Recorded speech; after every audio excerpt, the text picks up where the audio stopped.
Put a man in a Palm Beach suit, sling a camera over his shoulder, give him a cigar and an American accent, and anywhere on the continent of Europe, he's marked down at once by the smart boys as a sheep ready for the slaughter. Of course, there are exceptions. I was never a guy to boast. Well, not much, anyway. In a long and not uneventful career, I flatter myself there aren't many tricks of the confidence trade that I haven't got to know. At least that's what I thought. Until a certain adventure befell me recently in Paris, which, for obvious reasons, I've called Vive la Chance.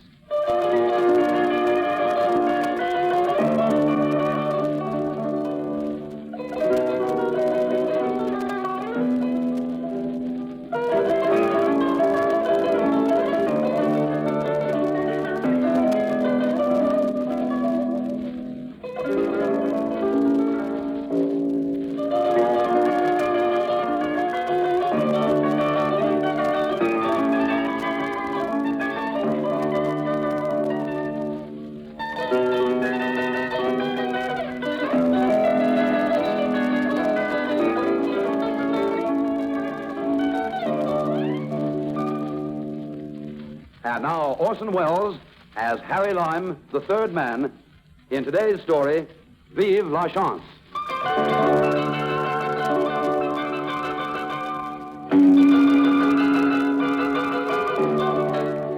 It happened, as I've said, in Paris. In a casual sort of way, I got to know a couple of the local boys named Paul and Pierre. And one evening, they came up to my hotel room and made me a proposition. The whole scheme is simplicity itself, monsieur. Absolument. What you call a pullover. You mean a pushover, don't you, old man? C'est vrai, that is what I say, a pullover. Okay, skip it. There's this American gentleman, you see. Which American gentleman? This, comment s'appelle-t-il, Pierre? A water spoon. Ah, oui, Henry L. Witherspoon. It sounds promising. What about Henry O. Witherspoon? He is a very rich gentleman. Good for him. He does not know us, but we know him. Good for we you. have studied him closely. We know his habits, his movements, everything about him. Is that not so, Paul? Yes. So we had made a plan, Pierre and I. A very simple plan, as we tell you, but one that cannot fail to succeed. Only it is no good for just ourselves. It needs Lisette. Lisette? A friend of ours, monsieur. Très bien. Now listen carefully, and we will explain to you the whole thing. Well, as Paul and Pierre explained their scheme to me, I can't say it was exactly simple. But it was certainly novel. And what's more, it seemed to me just about foolproof. My first task was to get on friendly terms with this Henry J. Witherspoon. That was easy enough. Next morning, I moved to his hotel. Inside of 24 hours, you'd have thought we were lifelong buddies. He was a middle-aged Californian, typically wealthy, American tourist, all by himself, feeling just a little lonely in a big, strange city. Another lonely American must have seemed to him like manna from heaven. It was evening. We were drinking together at a sidewalk cafe. The stage was set for step number 2 of our plan. Hey, Henry, look. What's the matter? That girl walking toward us, there's something wrong with her, I'm sure. She looks all right to me. Kind of cute, in fact. Well, I saw her sway. Henry, I'm positive. Hey, there she goes again. She needs help. Here, mademoiselle, take it easy. Lean on my arm. Come on now. Vous êtes malade, n'est-ce pas? Vous êtes malade. I am all right. Well, you're not all right at all. You just passed out a minute ago. Come along. Here. Sit down here with my friend and me. Pull up another chair, Hank. Sure. Poor kid's starving. Haven't had a decent meal for days, I'll bet. Vous avez faim, mademoiselle?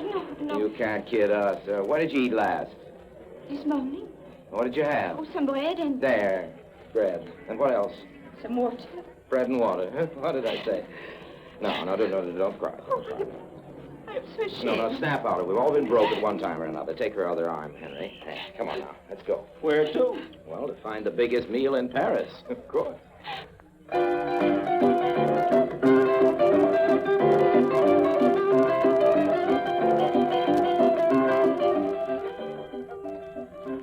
It was my first meeting with Lisette. She was all Paul and Pierre had said, and more. As she went steadily through the menu, it was an education to watch the color return to her face and to see her whole character take on life and vivacity. And afterwards, we found a quiet corner in a barn with a little help from me. Lizette gave us her life history, all according to plan. You sure have had a tough time, Mademoiselle. Oh, I do not complain. One day fortune will smile on me, and then all will be well. Sure it will. In fact, even now I have hopes that very soon, perhaps even before this week is out, I will be a wealthy woman. You'll be a wealthy woman. Oh, how's that? Are you figuring on marrying some guy with lots of dough?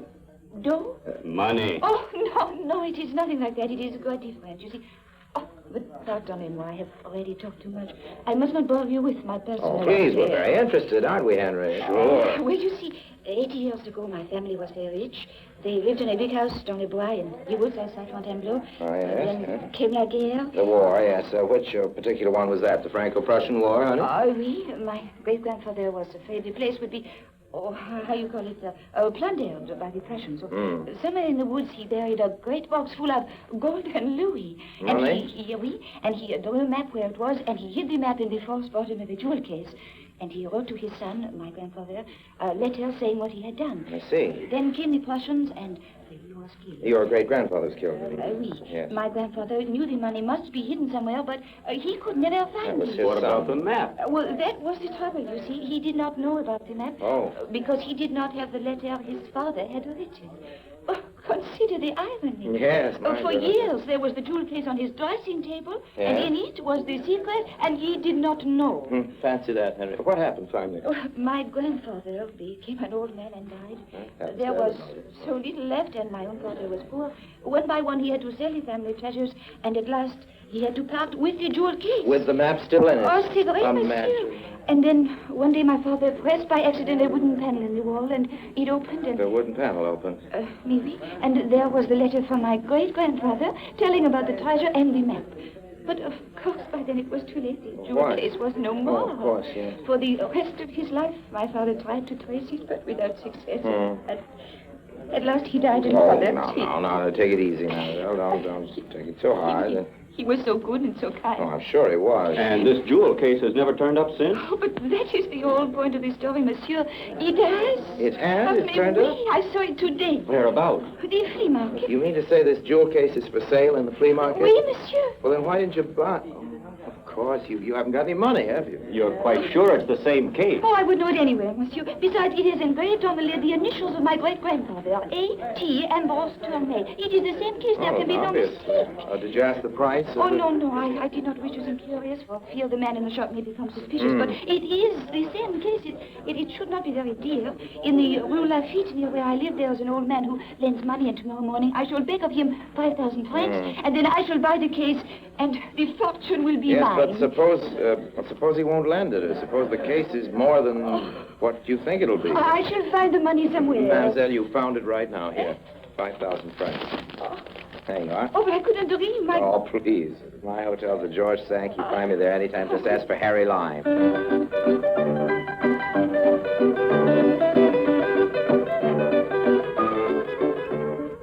Next morning, Henry L. and I spent a wildly exciting morning at Napoleon's tomb. And when we got back to the hotel around about lunchtime, there was Lizette waiting for us. She was looking pale and miserable. And she'd been very obviously crying. This morning I went to the flea market Yes? to buy the case. Oh, don't tell me it was gone. Oh, no, it is still there, but Oh, Monsieur good. Laplage, he is the man who has it. Yes? Says it is a case of great antiquity and value. When I offered him 5,000 francs, he laughed. Well, how much does he want for it? 2 million francs. 2 million francs? What is this case? Solid gold and studded with Oh, diamonds? no, it is just a modest little piece. Mademoiselle, would you do us a favor? But of course. Would you dine with us this evening? Oh, no, you have been far too good already. We want you to, don't we, Henry? Why, sure. Yes, sure we do. Give us great pleasure. Oh, well, if you put it like that. And besides, who knows? We can't promise anything. Of course, can't we, Henry? But there's just a chance that we may be able to find some way out of this little difficulty of yours.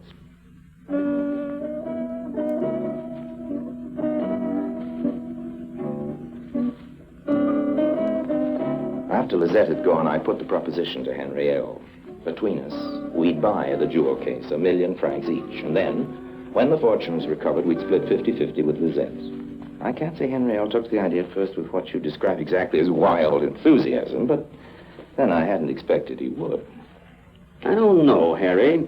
I can't say it sounds very much like a gilt-edged proposition to me. Oh, but surely, old man, if Lizette's story is correct... That's just the point. Is it correct? I don't see any reason to doubt it, Henry. You're a good guy, Harry, and I like you a lot. But if you'll forgive me saying it, you're just a little naive. Now, hold your horses, Henry. I'll find some way to prove she's okay. To prove it. Will you come into it then? How do you figure on doing that? Well, leave that part to me. Just answer me one thing. Is it a deal or isn't it? Sure, Harry. It's a deal.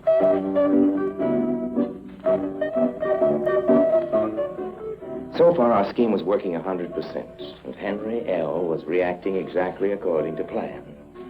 After lunch, I left the hotel. Around about mid-afternoon, I returned with Paul in tow. He wore steel-rimmed glasses and a blue suit that was shiny with age, and his shirt cuffs were frayed at the edges. In fact, he looked precisely what he was supposed to look like. A minor government clerk. I introduced him to Henry L. Hank, I want you to meet Monsieur Berriot. Glad to know you. Bonjour, monsieur. Monsieur Berriot's a clerk in the, just what's that again, Monsieur Bureau Berriot? of Internal Records and Personal Statistics. Yes, that's it. I've had Mr. Berriot making a few inquiries this afternoon. He's good enough to offer to come around to the hotel with certain documents and information he's able to obtain for me. Maybe, Monsieur Berriot, you'll tell my friend what you told me. No, monsieur. Ah, good. The inquiry concerned the family of Tournay That's of right. Fontainebleau in That's the right. department of Seine-et-Marne. Correct, yes. Now we begin with Ambrose Tournay. Paul had done a fine job, make it look good. I slipped him a 5,000 franc bill, and off he went, bursting with gratitude. After he'd gone, I turned to Henry L. Well, Hank, you asked for proof. Now you've got it. You can't argue against all that evidence, can you? Don't misunderstand me, Harry. I didn't doubt Lizette. I just wanted to be certain, that's all. Now you're satisfied. She's okay, aren't you? Do we go ahead, Henry? Sure, a deal's a deal. We'll fix up the details with Lizette this evening, and first thing tomorrow, we'll go and buy that jewel case. Check? Check.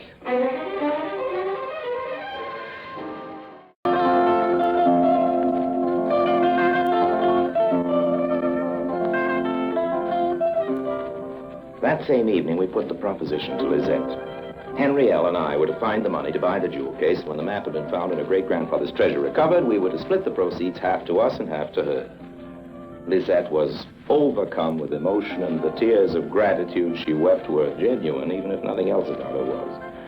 My admiration for Lizette as an actress soared about 100%, especially when she came to what was in fact the crux of our prearranged plan. Your generosity touches me deeply, monsieur. And I shall always be grateful, but I am afraid I cannot accept. Oh? Why not, for Pete's sake? It is not fair.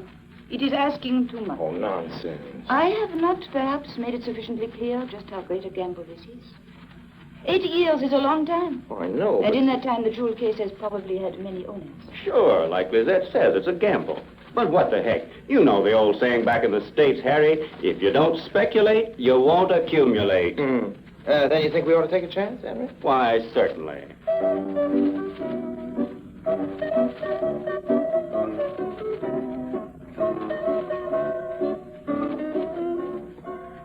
And so, next morning, the flea market.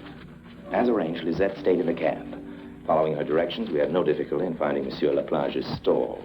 If Laplage looked oddly like my old friend Pierre, who was Henry L. to know? And how was he to notice the quick wink that Pierre and I exchanged? The case was standing on a shelf. A lot of other junk.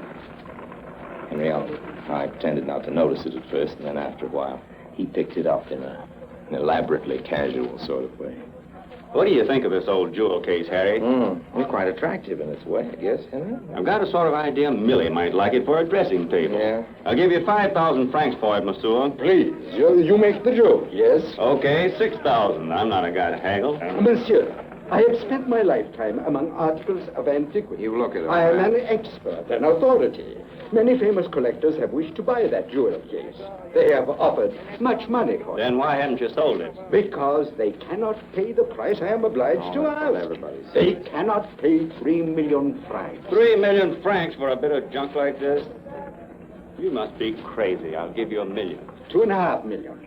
1.5. 2 1/4. 1 3/4. Ah, you are a hard man, monsieur. 2 million. Okay, sold. Now, take it easy, old man. Don't be too impetuous. But if I want a thing, I want it, and I'm prepared to pay. Well, so it's your money, 2 million francs it is. The only trouble is I don't have that much cash on me right now. Well, I have half of it here if you can make up the rest. That's mighty kind of you, Harry. Let me see now. Yeah. Here we are. It was there, all right. 1 million francs. in crisp new notes. A four-way split between Paul, Pierre, Lisette, and myself. Lisette was still waiting for us in the cab. She grabbed the case eagerly. In a moment now, we shall know.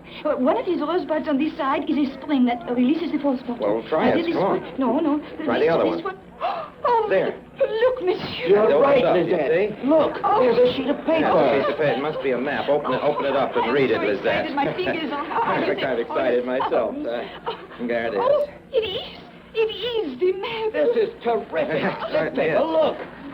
For Pete's sake, it's all in French. Well, of course it's in French. What Oh, do you that's think? right. Of course it is.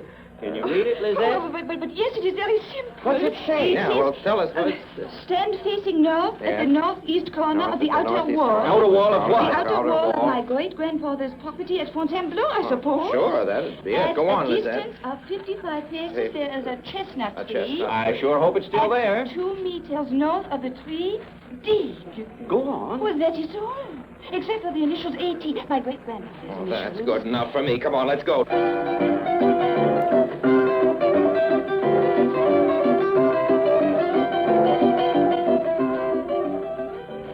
Well, I dare say you can guess the rest. Lisette led us to the old family mansion. We followed the directions. We located the chestnut tree, and we dug. After 10 minutes or so, we struck something solid. It was a large metal chest. We got to the surface, and with trembling fingers, Henrielle smashed the rusted lock, and we swung back the lid. Well, I'll be doggone.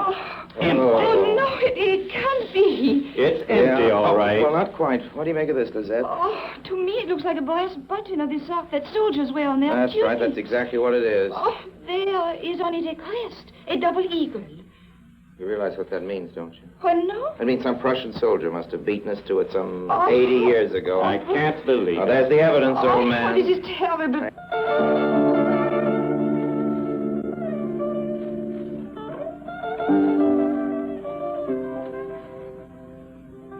I must say Henry took it well.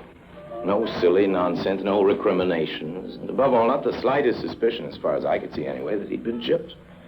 After dinner that evening, he suggested we might console ourselves for the loss of our dough with a champagne supper at Carol's. I pleaded a headache and let him go off alone. After he'd gone, I walked around to Pierre's hotel, knocked on his door. There was no answer. I knocked again, a little louder. Still no answer. A horrible, incredible suspicion crossed my mind. No, it couldn't be. It just couldn't. I went downstairs to the reception clerk. I asked for Pierre. I regret, monsieur. He is no longer with us. He's left? Oui, monsieur. You don't know where he's gone, do you? I wish I did, monsieur. He still owes us for 2 weeks' rent. Is that all? You're lucky. He owes me 250,000 francs. The suspicion had become a virtual certainty now. I hurried back to my own hotel. For once, the luck was with me. As I was about to enter, I saw a familiar figure coming out. I slid out of sight till it had passed, and then I followed. In a few minutes, I found myself, yes, you guessed it, in the Rue Lafitte. 100 yards or so off the Boulevard Haussmann, my quarry turned in at a doorway. I was right behind him. It was a small private hotel. I followed him up 3 flights of stairs. He stopped outside a door. He knocked. It opened. He went in. I checked to make sure I had my gun, then I turned the knob and flung the door open. They were all there. Henrielle, Paul, Pierre, and Lisette looking very smug and pleased with themselves. Henrielle lolling back in an easy chair, puffing a cigar and holding forth to the others. Of course, the thing that tickles me pink is putting it across a guy who's supposed to be as shrewd as Harry Lime. That's all. That's what Henry. Save it. I said save it. Shut up, all of you, and keep your hands up. And in the open, too. Now, this little thing in my hand might go off. How dare you? How dare you try to pull a corny old trick like this on me, on Harry Lime? You didn't kid yourself for a minute that I was really falling for it, did you? Well, Harry, we... Honestly, Hank, I'm ashamed of you. To talk to you, you seem such a sensible, intelligent sort of a fellow. Of course, monsieur, you will understand that we were never in earnest. Well, no. It was what you call a practical joke. Practical joke. No harm meant, Harry. No, Bad you had to no. bust in like this and spoil the whole thing. Yeah, it's too bad. No sense of humor. That's my trouble. However, as I am here, you may as well let me have it back now. Oh, sure, Harry, sure. Hand it over, Paul. Avec plaisir. There you are, monsieur. Thanks. Now I'll have the rest, if you don't mind. The rest? Oh, but it is all there, £1,000,000 francs. There was another million, I seem to recall. But that was my money. Was, Henry, is the operative word. You mean? I mean, I want it. And now... Harry! This is infamous, monsieur. You cannot do such a I thing. am doing it. 1,000,000 francs, please. Okay. Take it. Thank you. And from you, Lizette? I know. The 5,000 francs you so kindly lent the poor, starving little girl. Oh, no, not at all. From you, Lizette, one kiss. You are so gallant, monsieur. Mm-hmm. If only instead of these useless imbeciles I had you as my partner. Ah. There is no telling to what heights we would attain. Ah, you flatter me. You flatter me, mademoiselle. Oh, not at all. I know a clever man when I meet one. You're so right. I repay my debt. So. Thank you, Lizette. Perhaps someday, who knows? Who knows? Et maintenant? Au revoir. Au revoir, mes amis. Merci mille fois de votre hospitalité. So long now. It was a good exit. I flattered myself. Pretty good exit. Only one thing marred it. As I closed the door, a man stepped out of the shadows. Now, a cop is a cop in any language. There was no mistaking this one. For one wild second, I was tempted to plant one on his jaw and run for it, but discretion got the better part of valor. When he spoke, I was glad. You are quite all right, Monsieur Lime? Well, sure. You have recovered your money? Well, Please, monsieur, you can be frank. I know everything. you do? But certainly, I have had our friends in there under observation for many days now. When I realized they were imposing upon you the whole story of the jewel case, I thought at first I would intervene and warn you. Then I said to myself, but that is ridiculous. A smart man like Monsieur Lime would never let himself be caught by such an obvious trick. So I decided to wait and watch and let the comedy play itself out. I was right, you see. And there is an old saying from the English. He laughs best who laughs last. That's the way it You goes, must have yes. found it very amusing, monsieur. Oh, sure. I You salute say you old have man. your money. Oh, yes. I persuaded them to return it. Then all is well. All is well. I smiled to myself as I thought of Henry L. Wotherspoon's 1,000,000 francs reposing in my pocket. All was well. Very, very well indeed. And it wasn't until I got back to my hotel room that I realized the truth. How was I to know that when Lizette kissed me, she also picked my pocket?